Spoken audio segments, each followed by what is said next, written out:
تاریخ کا پراسرار شہر ارم دریافت دیو کامت لوگوں کا بنایا گیا وہ شہر جس کا ذکر قرآن کریم میں بھی موجود ہے۔ معزز دوستو، آج سے ہزاروں سال پہلے دنیا میں ایک ایسی قوم گزری ہے جسے طاقت، دولت، لمبی عمروں، اونچی عمارتوں اور بے شمار نعمتوں کی وجہ سے پوری دنیا میں خاص مقام حاصل تھا۔ یہ لوگ خود کو زمین کی سب سے طاقتور قوم سمجھتے تھے۔ ان کے دلوں میں غرور اس قدر بھر چکا تھا کہ انہیں لگتا تھا کہ اب کوئی انہیں شکست نہیں دے سکتا۔ ان کے شہر میں بڑے بڑے محلات، اونچے ستون، خوبصورت باغات، نہریں اور ایسی عمارتیں موجود تھیں جنہیں دیکھ کر دوسرے لوگ حیران رہ جاتے تھے۔ یہ قوم ہر طرف اپنی طاقت کے چرچے سنتی تھی اور اسی طاقت نے انہیں اللہ پاک سے دور کر دیا تھا۔ جب انسان کے پاس دولت، طاقت اور شہرت آتی ہے تو اگر وہ اپنے رب کو بھول جائے تو یہی چیزیں اس کی تباہی کا سبب بن جاتی ہیں، اور یہی کچھ اس قوم کے ساتھ بھی ہوا۔ معزز دوستو، یہ قوم عاد کہلاتی تھی اور ان کا مشہور شہر ارم کے نام سے جانا جاتا تھا۔ کہا جاتا ہے کہ یہ لوگ موجودہ یمن اور عمان کے درمیان والے علاقے میں آباد تھے، جہاں دور دور تک ریت کے بڑے بڑے صحرا موجود تھے۔ ان کے جسم بہت مضبوط تھے اور ان کا قد عام انسانوں سے کہیں زیادہ لمبا بتایا جاتا ہے۔ یہ لوگ بڑے بڑے پتھر اٹھا لیتے تھے اور ایسی عمارتیں بناتے تھے جنہیں دیکھ کر دوسرے لوگ حیران رہ جاتے تھے۔ اللہ پاک نے انہیں زرخیز زمین، پانی، باغات، کھجوریں، جانور اور ہر طرح کی نعمتیں دی تھی، لیکن جب نعمتیں بڑھتی گئیں تو ان کے دلوں میں شکر کی جگہ غرور آ گیا۔ وہ خود کو سب سے بڑا سمجھنے لگے۔ انہیں لگتا تھا کہ اب انہیں کوئی ختم نہیں کر سکتا۔ قرآن مجید میں بھی اس قوم کا ذکر آیا ہے۔ اللہ پاک نے فرمایا کہ کیا تم نے نہیں دیکھا کہ تمہارے رب نے قوم عاد کے ساتھ کیا کیا؟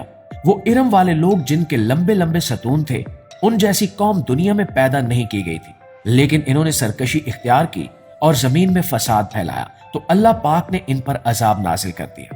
ناظرین، قوم عاد کے لوگوں نے صرف اللہ کی نافرمانی ہی نہیں کی بلکہ وہ بتوں کی عبادت بھی کرنے لگے تھے۔ وہ اپنے بنائے ہوئے معبودوں کے سامنے جھکتے تھے اور اللہ پاک کی دی ہوئی نعمتوں کو بھول چکے تھے۔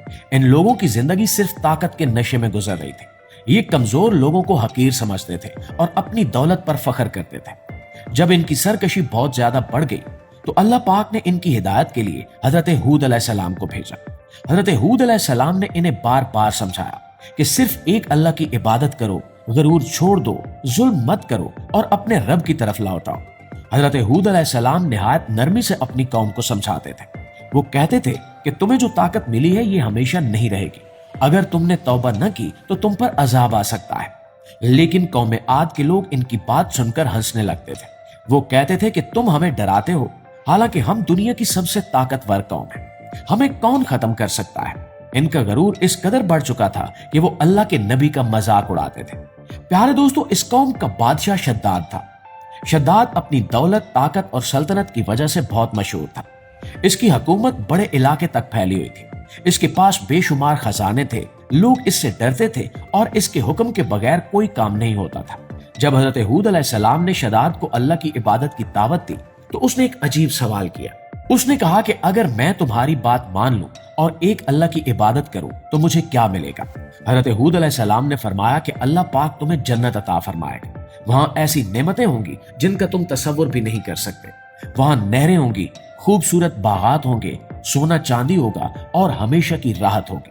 دوستو، شداد نے جب جنت کی نعمتوں کے بارے میں سنا تو اس کے دل میں تکبر مزید بڑھ گیا۔ وہ ہنسنے لگا اور کہنے لگا کہ ایسی جنت تو میں خود بھی بنا سکتا ہوں۔ اور یہی وہ لمحہ تھا جب اس کے غرور نے اسے مکمل طور پر اندھا کر دیا۔ اس نے فیصلہ کیا کہ وہ دنیا میں ایک ایسی جنت بنائے گا جسے دیکھ کر لوگ حیران رہ جائیں۔ اس نے اپنے کاریگروں، معماروں اور مزدوروں کو جمع کیا اور انہیں حکم دیا کہ ایک عظیم شہر تعمیر کیا جائے۔ ناظرین گرامی، شداد نے اپنی مصنوعی جنت کی تعمیر کے لیے بے شمار خزانے خرچ کیے۔ اس شہر میں سونے اور چاندی سے بنی چیزیں رکھی گئیں، محلوں کی دیواروں میں قیمتی پتھر لگائے گئے، بڑے بڑے ستون بنائے گئے جنہیں دیکھ کر انسان حیران رہ جائے، باغات لگائے گئے، نہریں بنائی گئیں اور ہر طرف خوبصورتی پھیلا دی گئی۔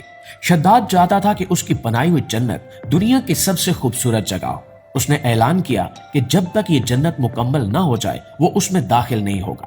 سال گزرتے گئے اور ہزاروں لوگ اس جنت کی تعمیر میں جٹے رہے۔ ہر روز نئی نئی چیزیں بنائی جاتی، سونے کی اینٹیں استعمال ہوتی، چاندی کے دروازے لگائے جاتے اور قیمتی جواہرات سے دیواریں سجائی جاتی۔